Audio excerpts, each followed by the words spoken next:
हाँ शिवा, तुम बताओ तुम्हें क्या परेशानी हुई थी और अभी कैसे हो?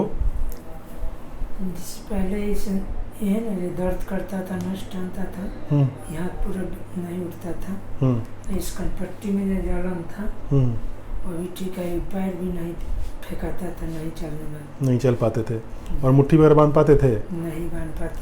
तो ये शिवा है। शिवा का जो गर्दन का सबसे ऊपरी हड्डी होता है ओडोंटॉइड बोला जाता है। ओडोंटॉइड ऊपर माइग्रेट कर कर ब्रेन में चला गया था, जिसको बोलते हैं basilar impression, because of C1 assimilation. C1 जो इसका सबसे ऊपरी हड्डी है वो एनोमलस है, नॉर्मल नहीं है। उसके कारण C2 जो बोन है ओडोंटॉइड वो ब्रेन में ऊपर चला गया था। इसकी वजह से इसके नस पे दबाव था और नस के दबाव होने से इसके हाथ पैर में कमजोरी थी, पैर चला नहीं पा रहा था और मुट्ठी बांध नहीं पा रहा था, हाथ नहीं उठा पा रहा था। अभी ऑपरेशन के 2 हफ्ते हुए हैं। फाइनली इसके ऑक्सीपुट को, मतलब जो ब्रेन के ऊपरी हिस्से को और C2 और C1 C3 को फ्यूज़ कर दिया गया, हड्डी को जोड़ दिया गया, और जो हड्डी ऊपर चली गई थी उसे वापस अपनी जगह पे लाया गया। इसके बाद अभी तो 2 ही हफ्ते हुए हैं ऑपरेशन के, लेकिन इनके हाथ में ताकत लगभग वापस आ गया, हाथ उठा पा रहा है, चल पा रहा है। खड़े होकर दिखाओ शिवा। ठीक है, सामने खड़े हो जाओ, मुट्ठी बांधो और ऐसे करो, हाथ ऊपर उठाओ। Very good. थोड़ा सा पीछे आओ, पीछे चल के दिखाओ, पीछे चलो, पीछे आके दिखाओ, जाओ पीछे। Very good. आगे आओ, बहुत अच्छे। ठीक है, अभी बैठ जाओ। तो ये ऑक्सीपिटो सर्वाइकल कंडीशन जो है, C1 एसिमिलेशन और C2 माइग्रेशन, काफ़ी कॉमन कंडीशन है। प्रॉब्लम क्या होता है, जैसे इसके केस में हुआ, पहले पता नहीं चल पाता है।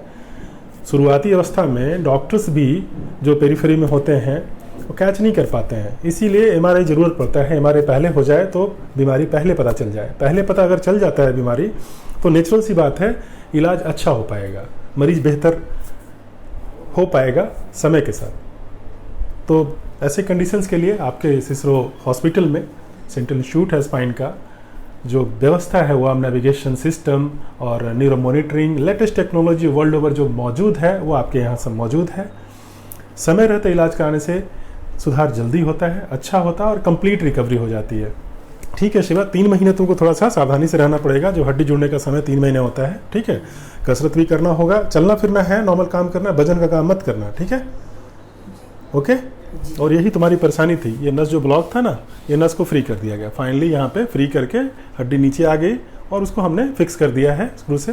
गर्दन मुड़ने में थोड़ी दिक्कत होगी, लेकिन उससे तुम्हें परेशानी नहीं होगा, जिंदगी जीने में कोई परेशानी नहीं होगा। अब इससे आगे तुम सेफ हो, सुरक्षित हो।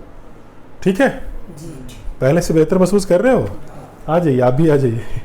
आप आइए, बताइए अपने बच्चे के बारे में। कितने ठीक है डॉक्टर साहब, हम तो अपने बच्चे के लिए एकदम गुरु नहीं भगवान आपके दीनानाथ हम समझ रहे हैं कि हमारे बेटा के लिए आप। अरे नहीं, तो आप सोचिए, आपका इकलौता बच्चा है। हाँ, तो हम दीनानाथ आपके समझ रहे हैं, हम अपने बेटा के चलते। नहीं, आपका बच्चा बिल्कुल ठीक है अब। हाँ, पहले से आप बेहतर फील कर रहे हैं। ठीक है। आप अच्छा महसूस कर रहे हैं? अच्छा।